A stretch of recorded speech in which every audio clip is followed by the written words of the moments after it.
12 बजने में अभी 5 मिनट का वक्त बाकी था। मैं बिस्तर से दबे पांव उठा और चुपके से सामने वाले कमरे में पहुंचा। मैंने एक बड़ा सा गुब्बारा धीरे से उठाया और उसमें सुई चुभो दी। वो इतनी जोर से फटा था कि पूरा घर एक धमाकेदार आवाज से गूंज गया था। यही तो मैं चाहता था। अब बस मुझे उस पल का इंतजार था जब मेरी पत्नी राधिका इस तरफ दौड़ी चली आएगी। कुछ ही देर में मुझे उसकी आवाज सुनाई दी। राघव, राघव, कहाँ हो तुम? मुझे हंसी तो बहुत तेज आ रही थी, लेकिन जैसे तैसे मैं अपना मुंह दबाकर उसे कंट्रोल कर रहा था। वो 2-3 बार फिर से मेरा नाम पुकार कर मुझे इधर उधर देखने लगी, लेकिन मैं चुपचाप एक कोने में खड़ा रहा। फिर वो इस कमरे की तरफ आई और उसने जैसे ही कमरे का दरवाजा खोला, मैंने उस डोरी को खींच दिया, जिससे उसके ऊपर ढेर सारे गुलाब के फूल गिर पड़े और मैं उसके सामने कूद गया। Happy anniversary my sweet heart. वो तो एकदम से चौंक गई थी। उसने तो सोचा भी नहीं था कि मैं उसे ऐसा भी कोई सरप्राइज दे सकता हूँ। आज हमारी शादी को पूरा 1 साल हो चुका था और ये हमारी फर्स्ट एनिवर्सरी थी। उसे मुझसे हमेशा ये शिकायत रहती थी कि मैं बहुत ही अनरोमांटिक आदमी हूँ, लेकिन इस बार मैंने सोच लिया था कि मैं सब कुछ उसके लिए इतना बेहतरीन करूँगा कि उसकी सोच मेरे लिए बदल जाएगी।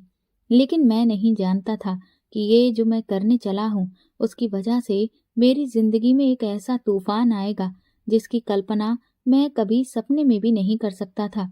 उसने भी मुझे गले लगाकर विश किया। वो कहने लगी, तुमने मेरे लिए सरप्राइज प्लान किया? Not bad. आखिर मेरे साथ रहते रहते तुम्हें भी थोड़ी सी अकल आ ही गई। ये कहकर हम दोनों हंसने लगे थे। फिर वो तुरंत ही अलमारी की तरफ भागी और कहने लगी, मैंने भी तुम्हारे लिए कुछ सरप्राइज गिफ्ट्स पहले ही ले लिए थे। देख लेना, मेरा गिफ्ट सबसे बेहतर और सबसे यूनिक होगा। मैंने राधिका से कहा, ऐसा नहीं है, इस बार मेरा गिफ्ट सबसे अलग होगा। इस बात को लेकर हमारे बीच थोड़ी बहस होने लगी और फिर शर्त लग गई कि देखते हैं किसका गिफ्ट सबसे अलग होता है। राधिका ने मुझे जो भी गिफ्ट दिए, उन्हें देखकर मैं हैरान रह गया था, क्योंकि उसने मुझे सच में बिल्कुल अलग गिफ्ट दिए थे। दरअसल मुझे हमेशा से वीडियो गेम्स खेलने का बहुत शौक रहा था, लेकिन मैंने अपने लिए वीडियो गेम खरीदने की जहमत कभी नहीं उठाई। आप ये मत समझिए कि वीडियो गेम खरीदने की मेरी औकात नहीं है। ऐसा कुछ भी नहीं है। मैं एक करोड़पति परिवार से आता हूँ और मेरे पास रुपए पैसे की कभी कोई कमी नहीं रही। लेकिन कॉलेज टाइम में हर बार बस मैं सोचता ही रह गया, कभी खरीद ही नहीं पाया। और जब से मैंने अपना बिजनेस संभालना शुरू किया है, तब से तो मेरे पास इतना टाइम ही नहीं बचता है कि मैं वीडियो गेम के बारे में कभी सोचूं भी। लेकिन मुझे नहीं पता था कि मेरी इतनी पुरानी ख्वाहिश के बारे में मेरी पत्नी आज भी याद रखे हुए है। मैं ये देखकर बहुत खुश हुआ, क्योंकि मुझे तो लग रहा था कि वो ज्यादा से ज्यादा मुझे क्या देगी, कोई एक्सपेंसिव वॉच या फिर एक्सपेंसिव क्लोथ्स। लेकिन सच में उसका गिफ्ट तो बिल्कुल यूनिक था।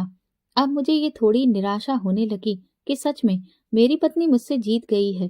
राधिका ने तुरंत ही मेरे लाए हुए गिफ्ट को खोला तो वो हंसने लगी। बोली, देखा, मैंने पहले ही कहा था कि मेरे गिफ्ट्स ही हमेशा से सबसे यूनिक रहे हैं, क्योंकि मैं तो उसके लिए बस एक खूबसूरत सा ड्रेस और एक डायमंड का नेकलेस लेकर आया था। ये तो बस आम सी चीजें थी जो मैं हर बार उसे लाकर दे दिया करता था। इसमें कुछ भी ना तो नया था और ना अलग। उसने मुझे प्यार से गले लगाकर थैंक यू कहा और बोली, कोई बात नहीं राघव, नेक्स्ट टाइम अच्छे से तैयारी करना। सच कहूँ तो मुझे उस वक्त बहुत बुरा लगा। मैं सोचने लगा कि मेरे दिमाग में ऐसे आइडियाज क्यों नहीं आते हैं। मेरी भी इच्छा होती है कि मैं अपनी पत्नी को कुछ अलग दूं, कुछ ऐसा जिसे देखकर वो बिल्कुल उछल ही पड़े, जिसके बारे में उसने कभी सोचा भी ना हो कि उसका पति भी उसे कभी ऐसा कोई गिफ्ट दे सकता है। न जाने क्या सोचकर मैंने उस वक्त राधिका से कहा कि अभी तो सिर्फ ये तुम्हारा पहला गिफ्ट है। कुछ दिनों में मैं तुम्हें सबसे यूनिक गिफ्ट देने वाला हूँ। बस उसमें थोड़ा सा टाइम लग रहा है, इसीलिए पहले मैं ये ले आया। राधिका कहने लगी, अच्छा, ऐसा क्या, तुम यूनिक गिफ्ट लेकर आने वाले हो? मैंने कहा, अरे अरे, इतनी जल्दी क्या है, इंतजार करो। उसे तो मैंने ये कहकर उस वक्त चुप करा दिया, लेकिन अब मैं खुद सोच रहा था कि मैं राधिका के लिए क्या यूनिक गिफ्ट लूं। मुझे कुछ समझ में नहीं आ रहा था। अगले दिन जब मैं ऑफिस में बैठा था तो मेरा काम में बिल्कुल भी मन ही नहीं लग रहा था। बार बार यही ख्याल आ रहा था कि मुझे क्या करना चाहिए जिसे देखकर राधिका भी हैरान रह जाए। उसी वक्त मेरी कंपनी का मैनेजर कुछ फाइल्स पर साइन कराने के लिए मेरे पास आया। वो मेरा दोस्त भी था। उसने मुझे परेशान देखा तो पूछने लगा कि मैं इतना परेशान क्यों हूँ। मैंने उसे सब बता दिया तो वो हंसने लगा, कहने लगा तुम भी ना कौन से कंपटीशन में कूद गए हो। अरे लड़कियों का दिमाग बहुत तेज होता है, ऐसे आइडियाज सिर्फ वही निकाल सकती हैं। उसकी इस बात पर मैंने उसे घूर कर देखा और कहा, तुम्हारे कहने का मतलब क्या है कि हम लड़कों के पास क्या दिमाग नहीं है? वो कहने लगा, ऐसा नहीं है, लेकिन इन सब चीजों में लड़कियों का दिमाग ज्यादा चलता है। मैंने कहा, भाई लेकिन अब शर्त लगा चुका हूँ और अब तेरे दोस्त की इज्जत का सवाल है। कुछ तो सोच यार, जो सबसे अलग हो। अब मेरे साथ साथ वो भी परेशान होकर कुर्सी पर वहीं बैठ गया। हम दोनों काफी देर तक सोचते रहे। फिर वो मुझसे कहने लगा, अच्छा ये बता, भाभी ने तुझे जो गिफ्ट दिया वो तेरी पसंद के अकॉर्डिंग था। तुझे गेम खेलने का शौक है। भाभी को क्या क्या पसंद है, उन्हें किन किन चीजों का शौक है? मैंने कहा कि वैसे तो उसे मेकअप, शॉपिंग, इन सब चीजों का शौक है, लेकिन हाँ, उसे अपनी फोटोज खिंचवाने का बहुत शौक है, उनको कलेक्ट करके कोलाज बनाने का। मेरा दोस्त अभय बोला, फिर तो बढ़िया है, तू ऐसा कर, उनकी काफी सारी खूबसूरत तस्वीरों का एक कोलाज बनाकर उन्हें दे दे। मैंने कहा, लेकिन उसे सबसे ज्यादा अपनी रैंडम फोटोज पसंद आती हैं, लेकिन मैं उसकी रैंडम फोटोज कैसे लूं? उसके लिए तो मुझे हर वक्त उसके आसपास रहना पड़ेगा। मेरे पास इतना समय नहीं है, इतना बड़ा कारोबार है, 100 तरह के काम होते हैं।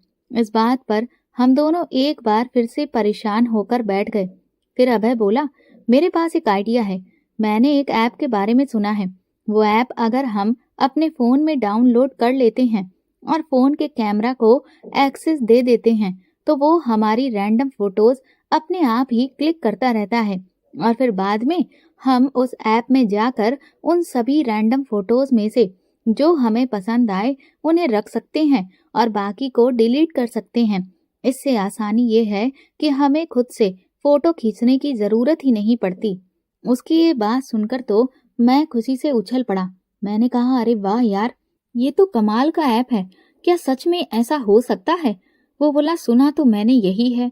तू अगर चाहे तो भाभी के फोन में उसे डाउनलोड कर दे, फिर तुझे खुद ही पता चल जाएगा और उसका एक्सेस तू अपने लैपटॉप और फोन में कर ले। तो जो भी फोटोज क्लिक होंगी वो अपने आप तेरे पास सेव होती रहेंगी। तो उनमें से सिलेक्ट करके कुछ तस्वीरें कोलाज बनाकर रेडी करवा लेना। इससे तुझे भाभी के फोन की जरूरत भी नहीं पड़ेगी। मुझे उसका आइडिया बहुत बेहतरीन लगा। शाम को घर पहुंचकर जैसे ही मैंने देखा कि राधिका किचन में बिजी है, मैंने चुपके से उसका फोन उठाया और उसमें उस ऐप को डाउनलोड कर दिया और उसे हाइड भी कर दिया ताकि राधिका को पता न चल सके कि मैं उसके फोन में ऐसा कोई ऐप डाउनलोड किया है और उसका एक्सेस अपने लैपटॉप और मोबाइल में कर लिया। मैं बहुत खुश था कि इस बार तो मैं इस शर्त को जीत कर ही रहूंगा।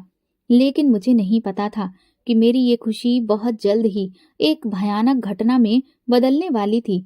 नेक्स्ट डे जब मैं ऑफिस में पहुंचा तो मैं तुरंत ही अपना लैपटॉप ऑन कर दिया। राधिका ज्यादातर अपना फोन अपने पास ही रखती थी। वो मुझे स्क्रीन पर साफ नजर आ रही थी। इस वक्त वो किचन में खड़े होकर खाना बना रही थी। मैं उसे देखकर मन ही मन बड़ा खुश हो रहा था और खुद को शाबाशी दे रहा था कि मैं तो बहुत ही होशियार निकला। क्या कमाल का ऐप है, कहीं भी बैठे बैठे मैं अपनी पत्नी को निहार सकता हूँ। वो ऐप अपना काम कर रहा था, राधिका की रैंडम फोटोज को क्लिक करता जा रहा था। मुझे इस सब में बहुत मजा आने लगा। कुछ देर तक तो मेरी पत्नी किचन में काम करती रही, लेकिन फिर तभी दरवाजे पर घंटी बजी। वो अपना फोन पकड़ के दरवाजा खोलने गई। मैं सोचने लगा कि भला इस वक्त कौन आया होगा। काम वाली बाई तो इस टाइम तक वापस चली जाती है।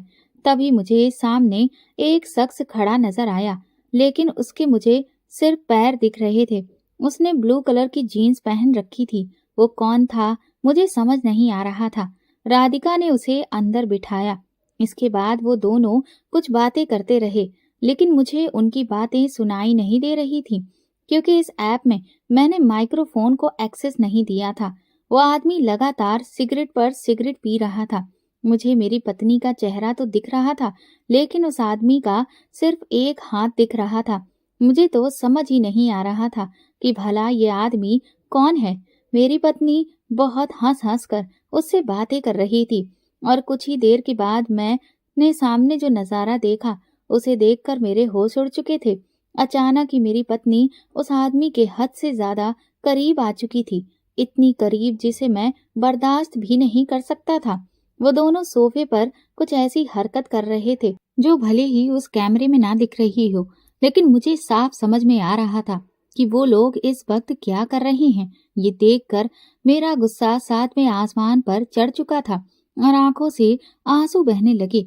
मेरी पत्नी मेरे साथ धोखा कर रही थी। ये सब देखकर मैं अपने 3 साल पहले के उस दिन को याद करने लगा।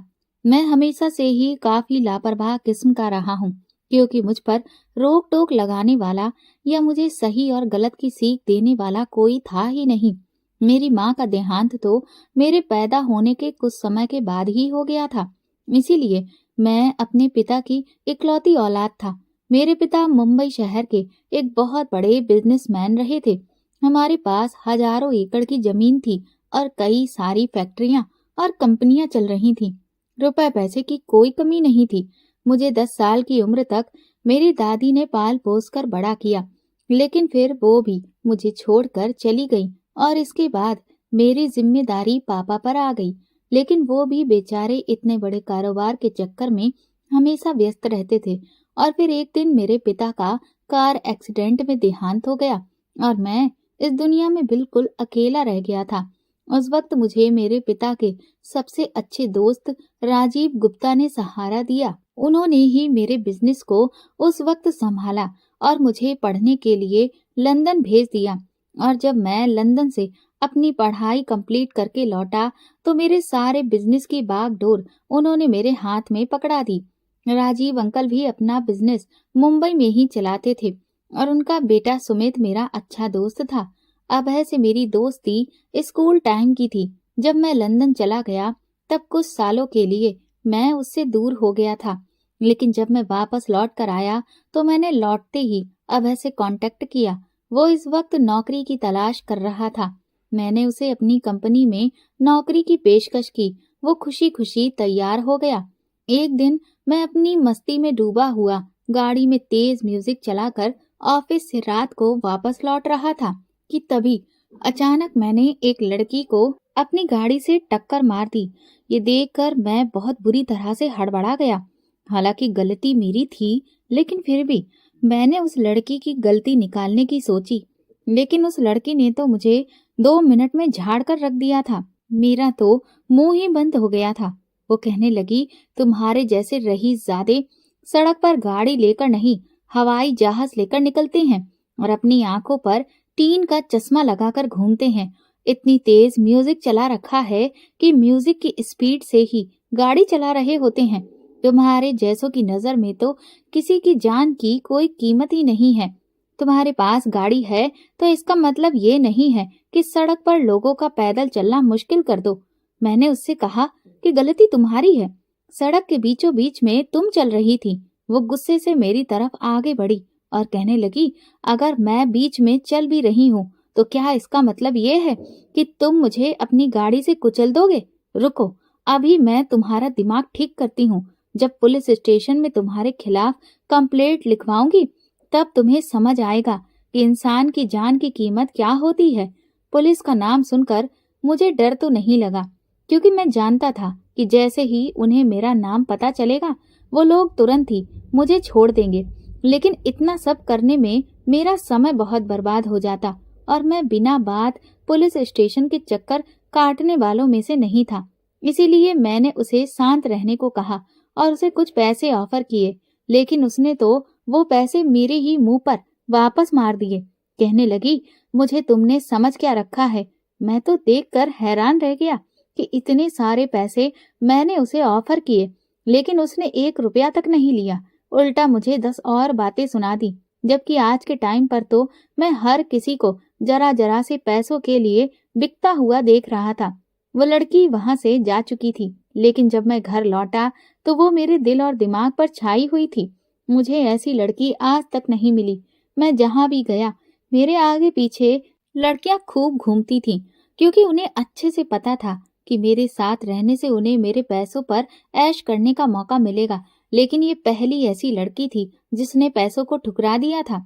न जाने क्यों मेरा दिल उस लड़की की तरफ खिंचा चला जा रहा था।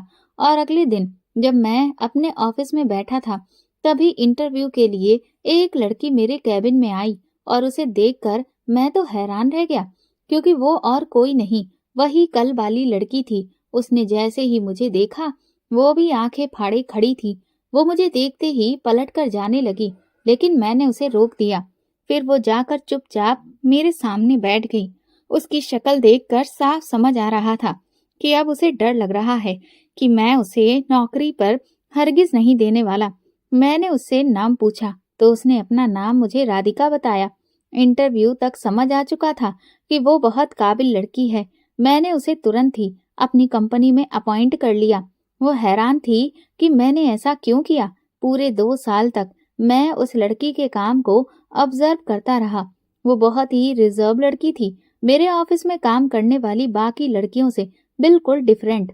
बाकी की लड़कियां मेरे आसपास घूमने का बहाना ढूंढती रहती थीं, लेकिन सिर्फ एक राधिका थी जो मुझे भाव तक नहीं देती थी।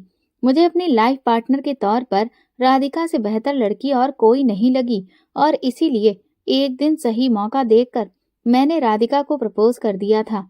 उस वक्त वो हैरान रह गई, लेकिन उसने मुझे इनकार कर दिया। मैंने उससे वजह पूछी तो वो कहने लगी कि उसके और मेरे स्टेटस में जमीन आसमान का अंतर है। और फिर उसने मुझे बताया कि वो इस दुनिया में बिल्कुल अकेली है, क्योंकि वो अनाथ है।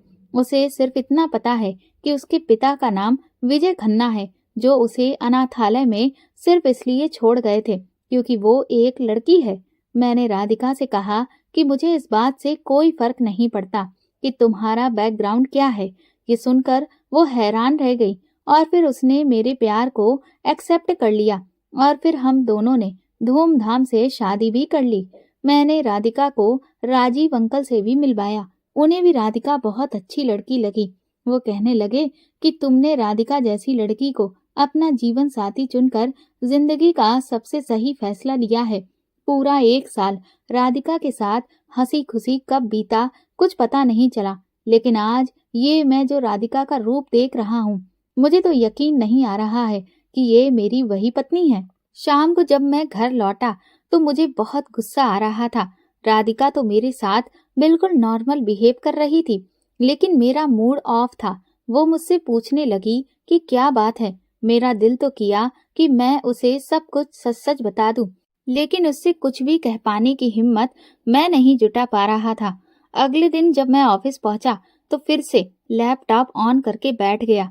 मेरा अब काम में बिल्कुल भी दिल नहीं लग रहा था। अगले दिन तो मेरी हैरत की इंतहा ही नहीं रही थी, क्योंकि अगले दिन एक नहीं 2 आदमी घर पर आए थे, और राधिका उन दोनों के साथ ही वो सब कर रही थी जिस पर सिर्फ मेरा अधिकार था।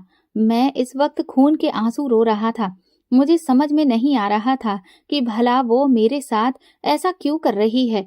मैं अपनी इस परेशानी से तो जूझ ही रहा था कि उसी वक्त फोन की घंटी बजी। फोन उठाया तो ठेकेदार बलदेव का फोन था। वो मुझसे कहने लगा कि अगर मैं अपनी भलाई चाहता हूँ तो ठाड़े वाली जमीन पर माल बनाने का काम रुकवा दूं। ये बलदेव एक बहुत बड़ा ठेकेदार था और गुंडा भी। इसका भाई यहाँ का एमएलए है, और इसीलिए ये हर महंगी जमीन पर अपना कब्जा कर लेता है।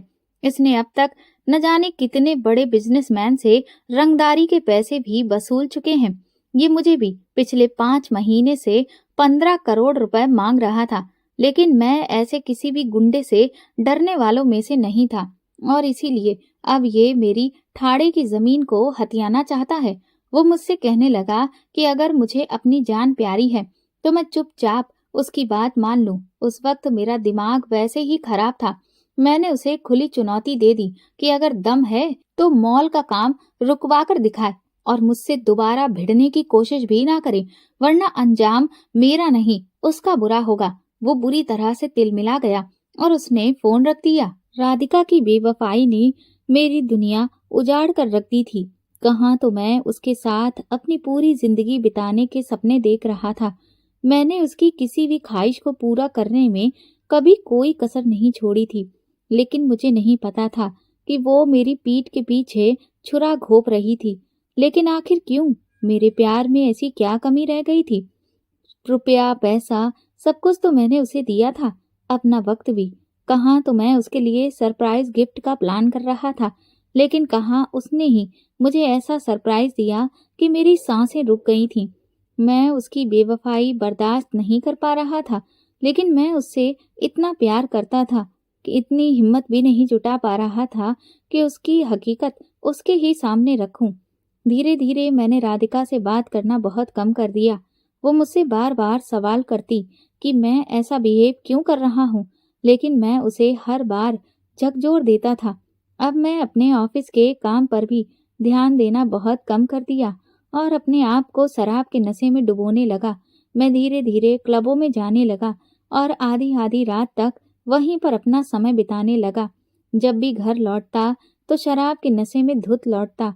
राधिका बहुत परेशान थी कि मैं ये सब क्यों कर रहा हूँ, लेकिन मैं उसके दोहरा चरित्र देखकर टूट चुका था। वो एक बदचलन औरत थी। इधर मेरी ऐसी हरकतें देखकर अभय भी हैरान था।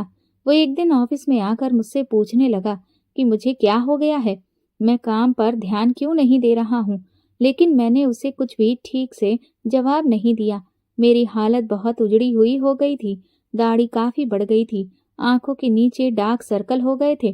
वो बार बार पूछता कि आखिर ऐसा क्या हो गया है कि मैंने अपना ये हाल बना रखा है, पर मैंने उसे शर्म के मारे कुछ भी नहीं बताया।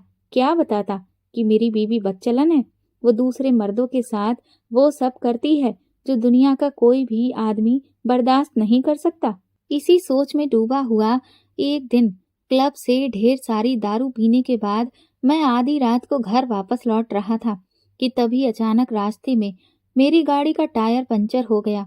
नीचे उतर कर देखा तो जो नुकीले कांटेदार हैम्पर थे वो सड़क पर किसी ने डाल रखे थे। मैं समझ गया कि मेरी गाड़ी को जानबूझकर पंचर किया गया है। इससे पहले कि मैं गाड़ी के अंदर बैठता, अचानक से मुझ पर 2-3 आदमियों ने हमला बोल दिया। मैं उस वक्त नशे की हालत में था, इसलिए बहुत ज्यादा खुद को बचाने की हिम्मत जुटा नहीं पा रहा था। उन लोगों ने मुझे लहूलुहान कर दिया। मैं उनका मुकाबला नहीं कर पा रहा था, इसलिए मैंने वहां से भागना शुरू कर दिया। मैं जल्दी से जंगल में चला गया और वहां झाड़ियों के पीछे जाकर छुप गया। गहरी अंधेरी रात थी, इसी वजह से वो लोग मुझे ढूंढने में नाकाम रहे और थक हार कर वापस लौट गए। मैं पूरी रात वहीं झाड़ियों में पड़ा रहा। सुबह की पहली किरण जैसे ही मेरे चेहरे पर पड़ी, मैं तुरंत ही उठा और वहां से अपनी जान बचाकर भागा। लेकिन सड़क पर आते ही मैं बेहोश हो गया, क्योंकि मेरे सर से काफी खून बह गया था। जब आंख खुली तो खुद को अस्पताल में पाया। सामने राधिका बैठी हुई थी। वो मेरा हाथ थामे बहुत परेशान नजर आ रही थी। मुझे होश में देखकर वो खुश हो गई और कहने लगी, तुम्हारे साथ ये सब कैसे हुआ राघव? मैंने एक झटके से उसके हाथ से अपना हाथ छुड़ा लिया। कितनी नाटकबाज औरत है, ऐसे फिक्र जता रही है जैसे इसे तो मेरी जान न जाने कितनी परवाह है। मेरे ऐसा करने पर वो मुझे हैरानगी से देखने लगी। तभी अभय वहां पर आ गया। वो कहने लगा, तुम्हारे साथ ये सब किसने किया राघव? इंस्पेक्टर साहब आए हैं, तुम उन्हें सब कुछ बता दो। रात में जो भी घटना हुई थी वो सारी मैंने लफ्ज दर लफ्ज इंस्पेक्टर को बता दी। इंस्पेक्टर ने मुझसे पूछा कि क्या मुझे किसी पर शक है। मेरा दिल तो किया कि मैं राधिका का नाम ले लूं, क्योंकि मुझे पूरा यकीन था कि हो न हो शायद इसके ही किसी यार ने मुझ पर हमला किया होगा, ताकि मैं इन लोगों के रास्ते से हट जाऊं और फिर ये आराम से अपनी इश्कबाजी जारी रखे। लेकिन इससे पहले कि मैं कुछ भी बोलता, अभय बीच में बोल पड़ा। वो कहने लगा, जी सर, मुझे शक है बलदेव सिंह पर। इंस्पेक्टर की आंखें सिकुड़ गईं। वो कहने लगा, आप एमएलए राजवीर सिंह के छोटे भाई बलदेव सिंह की बात कर रहे हैं? अभय ने कहा, जी सर, वह आदमी पिछले कई महीनों से मेरे बॉस को धमकी दे रहा था और उनसे रंगदारी की रकम मांग रहा था। और जब मेरे बॉस राघव ने उसकी डिमांड पूरी करने से इनकार कर दिया, तो उसने उनकी जमीनों पर कब्जा करने के इरादे से इन्हें धमकाना शुरू कर दिया था। बलदेव का नाम सुनकर इंस्पेक्टर ने गहरी सांस ली, क्योंकि अब वो इस असमंजस में था कि अब वो क्या करे। एक तरफ बलदेव था जो एक राजनीतिक रुतबा रखता था, पर एक तरफ मैं जो कि एक बहुत बड़ा बिजनेसमैन था। मेरी भी पहुंच बड़े बड़े अधिकारियों तक थी, इसलिए वो इस केस से अपना हाथ पीछे भी नहीं कर सकता था। लेकिन बलदेव पर हाथ डालना मतलब कि आग से अपना हाथ खुद ही जलाना। इंस्पेक्टर जरूरी कार्रवाई का आश्वासन देकर वहां से चला गया। अभय बहुत परेशान था। अभय कहने लगा, इस बलदेव की हिम्मत कुछ ज्यादा ही बढ़ती जा रही है। अभी तक तो मुझे लग रहा था कि ये सिर्फ बातें कर रहा है, लेकिन इसने तो आज हद ही कर दी। मुझे लगता है कि तुम्हें सिक्योरिटी की जरूरत है। इसके लिए मैं कमिश्नर साहब से बात करता हूँ। मैंने अभय का हाथ पकड़कर कहा, इसकी कोई जरूरत नहीं है। वो कहने लगा, जरूरत क्यों नहीं है? तुम पर आज जानलेवा हमला हुआ है। वो तो किस्मत अच्छी रही कि तुम बच गए, लेकिन अगली बार का क्या पता, किस्मत साथ ना दे तो तुम इस मामले को कुछ ज्यादा ही हल्के में ले रहे हो। मैंने अभय से कहा, फिलहाल तुम शांत रहो, मैं तुमसे घर पहुंचकर जरूरी बात करूंगा। मैंने सोचा कि अभय मेरा बहुत अच्छा दोस्त है और मुझे अपनी परेशानी उसे बता देनी चाहिए। घर पहुंचने के बाद राधिका बार बार मुझसे पूछ रही थी कि मैं उससे नाराज क्यों हूँ, लेकिन मैंने उसकी किसी भी बात का कोई जवाब नहीं दिया। इस बात पर वो रोने लगी और कहने लगी कि आखिर मैंने ऐसा क्या गुनाह कर दिया है। वो काफी देर तक रोती रही, लेकिन मुझ पर उसके आंसुओं का कोई असर नहीं था, क्योंकि मुझे अच्छे से पता था कि ये सब सिर्फ नाटक है। हो न हो उसने मुझे सिर्फ और सिर्फ जायदाद के लिए ही शादी की थी। लेकिन सच कहूं तो मुझे अभी तक यकीन नहीं हो रहा था कि उसे मेरे पैसों का लालच है, क्योंकि मैंने राधिका को कभी भी पैसों की तरफ झुकते हुए नहीं देखा था। तो फिर आखिर ऐसी क्या वजह थी जो वो मुझसे बेवफा हो गई? शाम को जब अभय आया तो मैंने उसे सब कुछ सच सच बता दिया और उससे कहा कि मुझे बलदेव पर नहीं, राधिका पर शक है। मुझे पूरा यकीन है कि मुझ पर हमला राधिका ने करवाया था, क्योंकि अब वो मुझसे अपनी जान छुड़ाना चाहती है। अभय तो ये सब सुनकर शॉक्ड रह गया था। वो कहने लगा कि मैं तुम्हारी बातों पर यकीन नहीं कर सकता, क्योंकि मैं भी पिछले 3 सालों से राधिका को जानता हूँ। वो तुमसे बहुत प्यार करती है और तुम्हें नुकसान पहुंचाने के बारे में तो वो कभी सोच भी नहीं सकती। मैंने अभय को उस ऐप के जरिए जो तस्वीरें खींची गई थी वो दिखाई। मैंने कहा, लो तुम खुद ही अपनी आंखों से सारे सबूतों को देख लो। हालांकि उन तस्वीरों में कुछ भी साफ तौर पर क्लियर नहीं हो रहा था। ना तो उसमें राधिका का चेहरा साफ दिख रहा था, ना ही उन आदमियों का। लेकिन हाँ, फिर भी उन्हें देखकर अंदाजा लगाया जा सकता था कि इन तस्वीरों में क्या हो रहा है। ये सब देखकर अभय तो पसीना पसीना हो गया। वो कहने लगा, लेकिन राधिका भला ऐसा क्यों करेगी? मेरी बात मानो राघव, पता नहीं क्यों मुझे इस सब के पीछे कोई दूसरी बड़ी वजह नजर आ रही है। कोई तो ऐसी बात है जो राधिका ये सब कर रही है। अभय की इस बात ने मुझे सोच में डाल दिया था कि क्या वाकई में राधिका ये सब मजबूरी में कर रही है। लेकिन भला क्यों? और इन तस्वीरों को देखकर तो कहीं से भी नहीं लग रहा था कि वो ये सब मजबूरी में कर रही है। जो भी हो, मैंने अभय से कहा कि तुम जल्द से जल्द मेरे और राधिका के तलाक के पेपर तैयार करवाओ। मैं ऐसी बदचलन औरत के साथ नहीं रह सकता। उसने मेरा विश्वास तोड़ा है, मेरे प्यार को धोखा दिया है, और अब मैं उसे अपनी जिंदगी में नहीं रखूंगा। अब वह मुझे समझाने की कोशिश करने लगा कि मैं राधिका से इस बारे में बात करूं और सच्चाई का पता लगाऊं, लेकिन मेरे सर पर गुस्सा सवार था। इसलिए मैंने सिर्फ उससे इतना कहा कि वो तलाक के पेपर तैयार कराए। लगभग 2 हफ्तों में मैं बिल्कुल ठीक हो गया था और ऑफिस जाने लगा था। जिस दिन ठीक होने के बाद मैं पहली बार ऑफिस पहुंचा, तो शाम के बाद मेरे दिमाग में फिर से वो सारे पल आने लगे जो मैंने और राधिका ने एक साथ बिताए थे। मेरी आंखों में आंसू थे। मैंने एक बार फिर अपना लैपटॉप खोल लिया, ये देखने के लिए कि अब राधिका क्या कर रही है और कौन से नए तरीके से मुझे धोखा दे रही है। लेकिन मैं उस वक्त हैरान रह गया जब मैंने उसे तैयार होते हुए देखा। साफ समझ में आ रहा था कि वो कहीं पर जा रही थी। तभी उसने अपना फोन उठाया और मुझे कॉल लगाई। उसने मुझसे पूछा कि मैं घर कितनी देर में वापस लौट रहा हूँ। मैंने उसे देख लिया था कि वो जरूर कहीं पर जाने वाली है, इसलिए मैंने झूठ बोला। मैंने कहा कि आज मेरी 2 बहुत इम्पोर्टेंट मीटिंग है और इसलिए मुझे रात का 12 बज जाएगा। इसके बाद वो आराम से खुश होकर तैयार होकर कहीं निकल ली। मैं भी तुरंत ही उसके निकलने के बाद अपनी गाड़ी से निकला और ये समझने की कोशिश करने लगा कि वो कहाँ जा रही है। आज मैं उसे रंगे हाथों पकड़ लेना चाहता था। मैंने उसके मोबाइल में जो तस्वीरें देखी, उससे तो वो कोई जंगल का इलाका लग रहा था। फिर मुझे एक बोर्ड नजर आया, उससे मुझे अंदाजा हो गया कि वो कहाँ के जंगलों में गई है। मैंने अपनी गाड़ी वहीं पर मोड़ दी।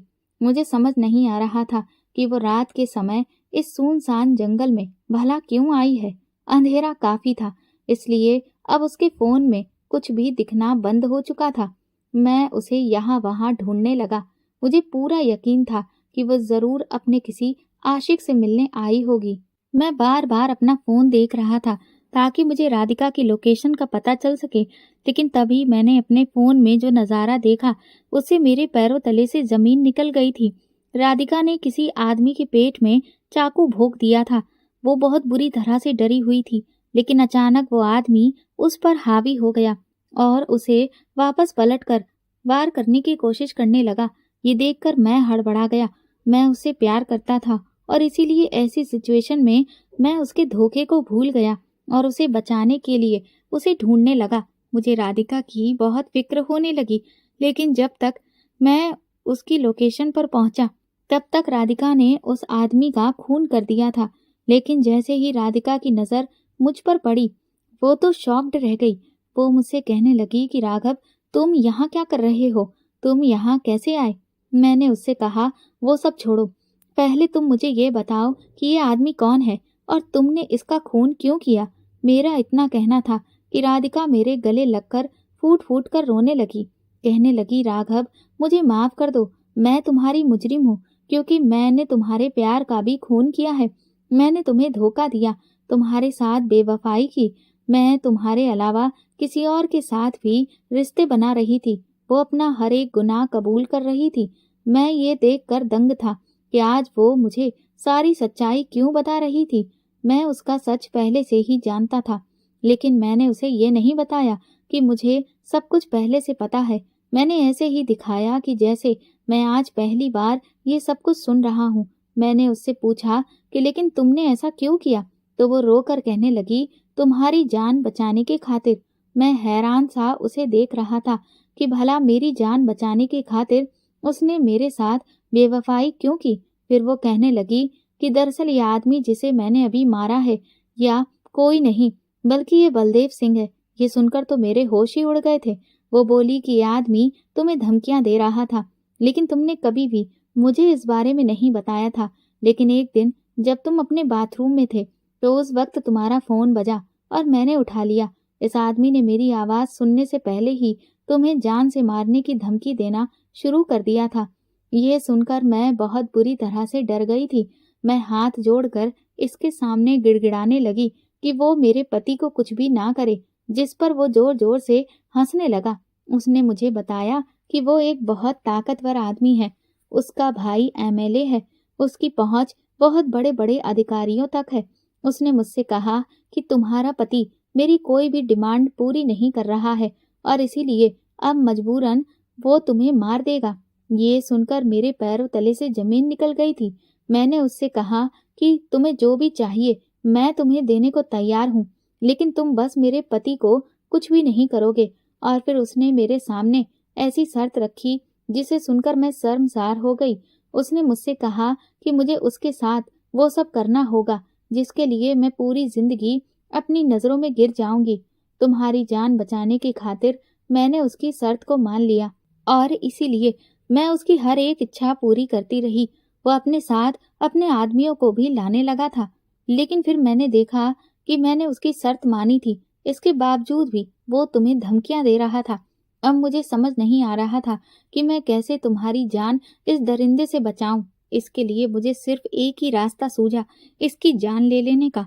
लेकिन उसके लिए ज़रूरी था कि ये मुझसे अकेले में आकर मिले। पर भला ये मुझे अकेले में आकर क्यों मिलता? इसलिए मैंने जानबूझकर इसे ये दिखाया कि अब मैं इसको पसंद करने लगी हूँ और इसके साथ प्यार का नाटक करना शुरू किया।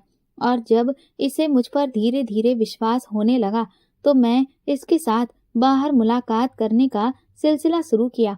और आज मौका पाते ही मैंने इसे यहाँ इस जंगल में, इस खंडहर में अकेले मिलने बुलाया और इसकी जान ले ली।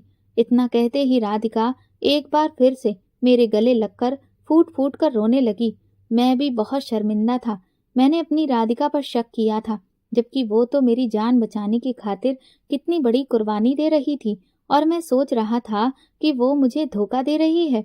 मुझे अब खुद पर ही गुस्सा आने लगा, लेकिन अब सबसे ज़्यादा ज़रूरी ये था कि कैसे भी करके मुझे अपनी राधिका की जान बचानी थी। इसीलिए मैंने वो चाकू राधिका के हाथ से छीन लिया और उस पर अपनी उंगलियों के निशान डाल दिए। मैंने राधिका को अपनी कसम दी कि तुम कभी किसी से ये नहीं कहोगी कि ये खून तुमने किया है। लेकिन राधिका मेरी बात मान ही नहीं रही थी। फिर मैंने जैसे तैसे उसे वहां से भगा दिया। सुबह तक सब तरफ ये खबर फैल गई थी कि एमएलए राजवीर के छोटे भाई बलदेव सिंह की हत्या हो चुकी है। पुलिस को सबूत मिल चुका था और पुलिस मुझे गिरफ्तार करके ले गई थी। मुझे पता था कि अब मुझे बचा पाना किसी के भी बस के बात नहीं है, क्योंकि सारे सबूत पुलिस के हाथ में थे। केस स्टार्ट हो गया था और अदालत में सुनवाई पर सुनवाई हो रही थी। राजवीर भी बहुत पहुंच वाला आदमी था। उसने मुझसे कहा कि वो मुझे फांसी के तख्ते पर पहुंचाकर ही रहेगा, क्योंकि मैंने उसके भाई को मारा है। अभय मुझे जेल में मिलने आया। वो कहने लगा कि ये सब क्या हो गया और मैंने बलदेव का खून क्यों कर दिया। मैंने मजबूरन उसे झूठ बोला कि बलदेव ने मुझ पर हमला किया था और अपनी जान बचाने के लिए मुझे उसे मारना पड़ा। इधर राधिका का रो रो कर बुरा हाल था। राजीव अंकल भी मुझे जेल में मिलने आए। वो कहने लगे कि ये तुमने क्या कर दिया बेटा? अगर ऐसी कोई भी बात थी तो तुम्हें एक बार तो मुझे फोन करके बताना चाहिए था। मैंने अंकल से कहा कि मैं आपको परेशान नहीं करना चाहता था। अंकल कहने लगे, तुम लेकिन फिक्र मत करना, मैं अपनी पूरी ताकत लगा दूंगा तुम्हें बचाने के लिए। अंकल और राधिका ने मिलकर मेरे लिए शहर का सबसे अच्छा वकील किया, लेकिन सारे सबूत मेरे खिलाफ थे, इसलिए वो लोग कुछ न कर सके और मुझे जेल भेज दिया गया। अब बस मेरे केस की आखिरी सुनवाई बची थी, जिसमें मेरे साथ साथ सबको पता था कि मुझे फांसी की सजा सुनाई जाएगी। मुझे इस बात का बहुत दुख था कि मैं अपनी राधिका के साथ बस इतनी ही जिंदगी जी पाया था, लेकिन इस बात की खुशी भी थी कि मैं अपने प्यार को बचा पाया था। सुनवाई के एक दिन पहले राजीव अंकल मुझसे मिलने के लिए आए। वो बहुत रो रहे थे और कह रहे थे कि मैं हमेशा तुम्हें अपने बेटे की तरह मानता रहा और आज मैं अपने बेटे को मौत के मुंह से बचा नहीं पा रहा हूँ। मरने के बाद मैं तुम्हारे पिता को ऊपर जाकर क्या मुंह दिखाऊंगा? तुम्हारे पिता ने अस्पताल में आखिरी सांस लेते हुए मुझे ही तुम्हारी पूरी जिम्मेदारी दी थी, लेकिन मैं अपनी जिम्मेदारी अच्छे से नहीं निभा पाया। हो सके तो मुझे माफ कर देना बेटा। मैंने राजीव अंकल के हाथों को पकड़ लिया और कहा कि आप ऐसा मत कहिए अंकल, आपने तो मेरे लिए बहुत कुछ किया है और बाकी जो भी कुछ हुआ वो मेरी अपनी किस्मत है। मैंने राजीव अंकल से कहा कि आप जल्द से जल्द पावर ऑफ अटॉर्नी के पेपर तैयार करवा दीजिए। कल मुझे पता है कि कोर्ट में मुझे फांसी की सजा दे दी जाएगी और इसीलिए मरने से पहले मैं सारी प्रॉपर्टी राधिका के नाम कर देना चाहता हूँ, ताकि मेरे बाद उसे कभी भी किसी चीज की कोई कमी ना हो। राजीव अंकल कहने लगे, राघव बेटा ऐसी बातें मत करो, मेरा दिल बैठा जा रहा है। मैंने अंकल से कहा कि अब आपको अपना दिल मजबूत करना होगा, क्योंकि हकीकत यही है, सब जानते हैं कि मुझे अब फांसी हो जाएगी और आप मुझसे वादा करिए कि आप राधिका का ख्याल बिल्कुल वैसे ही रखेंगे जैसे आपने हमेशा मेरा रखा है। Rajiv uncle power of attorney के पेपर बनवाने के लिए निकल गए थे। उनके जाने के बाद राधिका वहां आई। वो बहुत रो रही थी। मैंने उसे जैसे तैसे चुप करवा कर हिम्मत दी और कहा कि तुम्हें मेरे लिए खुश रहना होगा। राधिका बार बार कह रही थी कि मैं सबको सब कुछ सच सच बता देती हूँ, लेकिन मैंने उससे कहा कि मैंने तुम्हें अपनी कसम दी है और वो तुम तोड़ नहीं सकती हो। बेचारी राधिका का हाल बहुत बुरा था। मिलने का टाइम जब खत्म हुआ तो राधिका वहां से जाने लगी। मैं उसे जाते हुए एक टक देख रहा था। मैंने उसे जी भर के अपनी आंखों में भर लेना चाहता था कि तभी अचानक से एक बूढ़ा आदमी मेरे पास आया और कहने लगा, तुम राघव हो ना? मैं हैरान हो गया कि भला ये कौन है और ये मेरा नाम कैसे जानता है। फिर मुझे ऐसा लगा कि जैसे मैंने उस आदमी की शक्ल कहीं देखी हुई है। इससे पहले कि मैं कुछ भी कहता, वो आदमी मुझसे बोला, वो जो लड़की अभी यहाँ से गई है, वो राधिका गुप्ता है ना? मैंने कहा, नहीं बाबा, वो मेरी पत्नी राधिका खन्ना है, गुप्ता नहीं।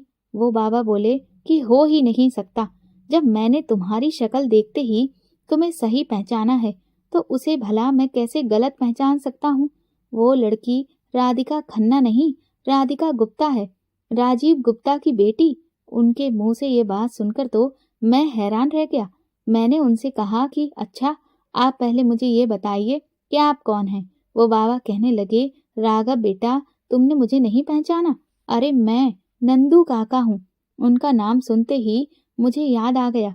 मैंने कहा, नंदू काका आप यहाँ और इतने सालों के बाद? वो कहने लगे, हाँ बेटा, जब तक तुम्हारे पिता जिंदा रहे मैं तुम्हारी और तुम्हारे पिता की खूब सेवा करता रहा।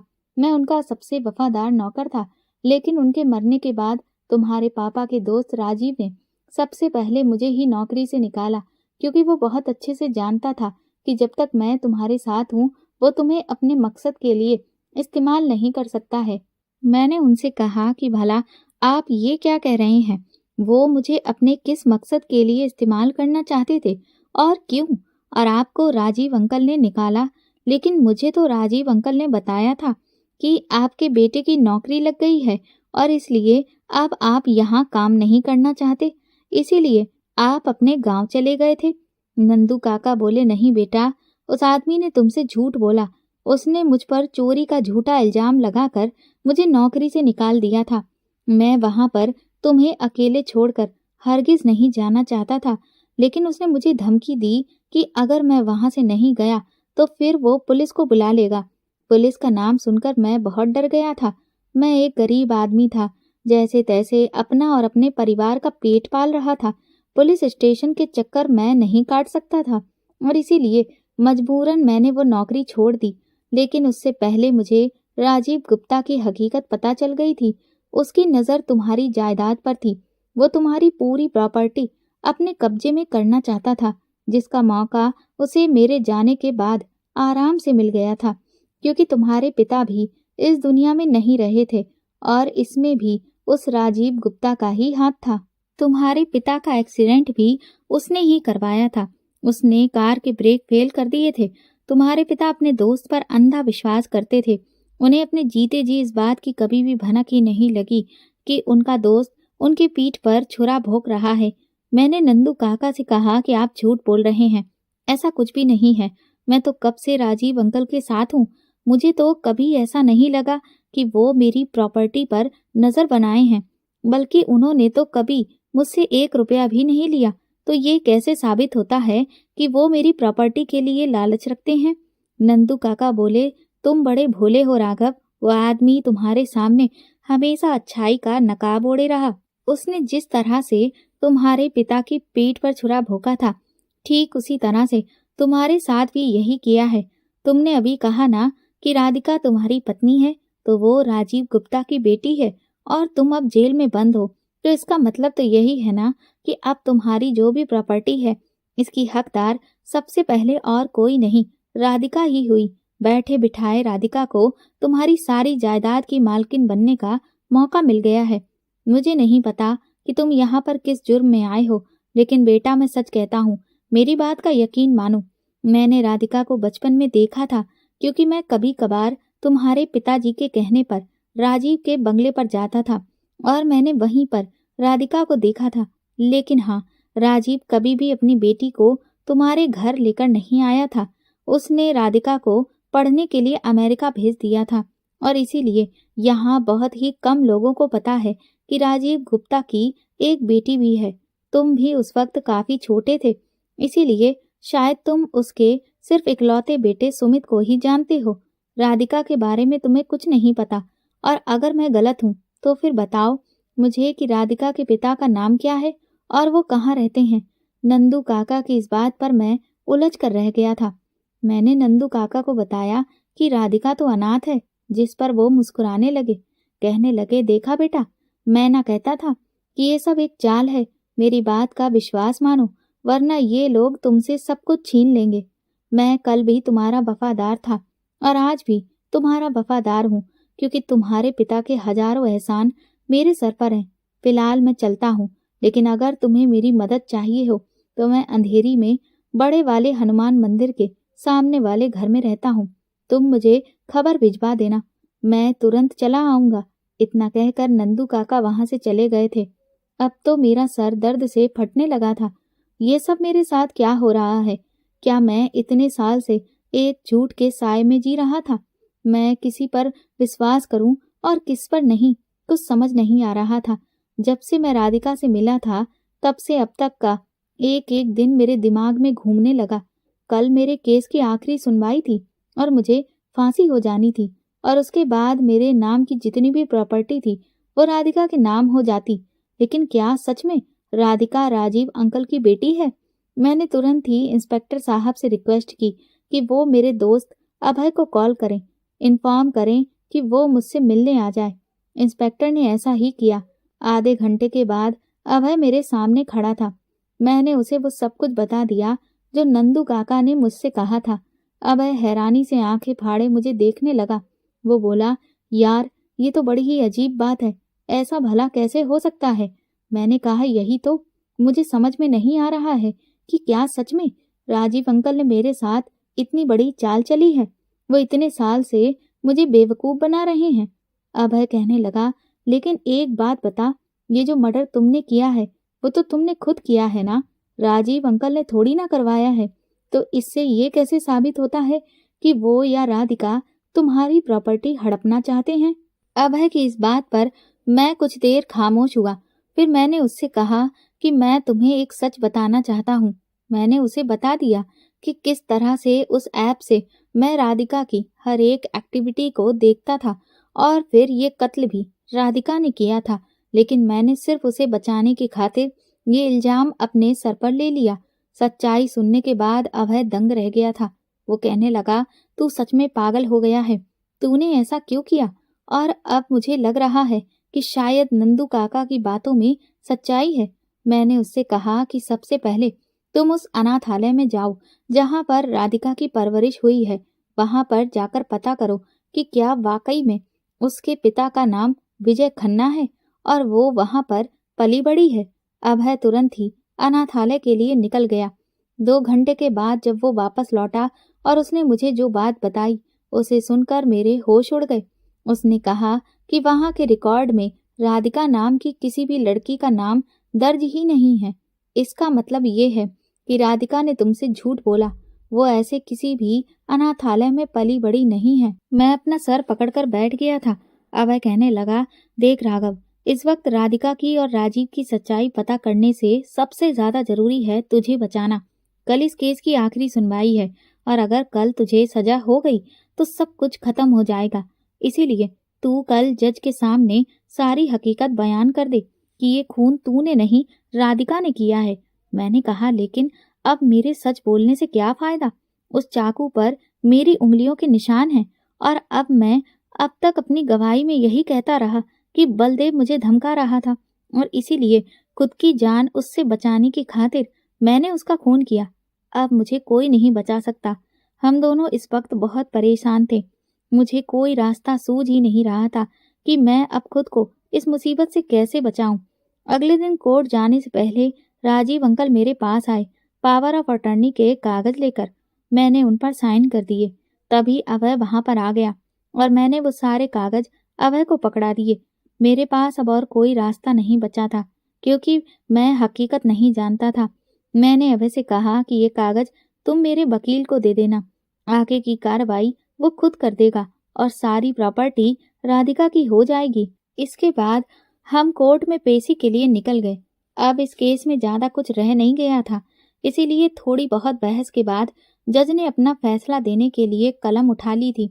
राधिका मेरी आंखों के सामने बैठी थी। रोने की वजह से उसकी आंखें लाल थीं। इससे पहले कि जज साहब अपना फैसला सुनाते, अभय उठ खड़ा हुआ। उसने कहा, जज साहब, मैं एक आखिरी सबूत अदालत में सबके सामने पेश करना चाहता हूँ। और इसके बाद उसने मेरे मोबाइल की वो वीडियो और फोटोज स्क्रीन पर चला दी जो उस ऐप में राधिका के फ़ोन में डाउनलोड करके मैं रख रहा था और जिसका एक्सेस मेरे मोबाइल और लैपटॉप में था। उस वीडियो को देखकर कोर्ट में बैठे हर एक आदमी के होश उड़ चुके थे। राधिका तो गुस्से से तिलमिलाने लगी और कहने लगी कि ये झूठ है, ये किसी ने फेक वीडियो बनाकर डाल दिया है, ये मैं नहीं हूँ। मैं चुपचाप कटघरे में खड़ा राधिका को देख रहा था। राजीव अंकल भी गला फाड़ फाड़ कर चिल्लाने लगे, जज साहब, ये झूठ है। और फिर वही हुआ जो मैं चाहता था।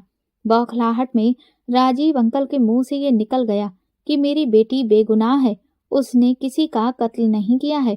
अब सारी हकीकत न सिर्फ जज के सामने बल्कि मेरे सामने भी आ चुकी थी। कोर्ट ने तुरंत ही राधिका को गिरफ्तार करने का फैसला सुनाया और उसे उम्र कैद की सजा दे दी और मुझे बाइज्जत बरी कर दिया गया।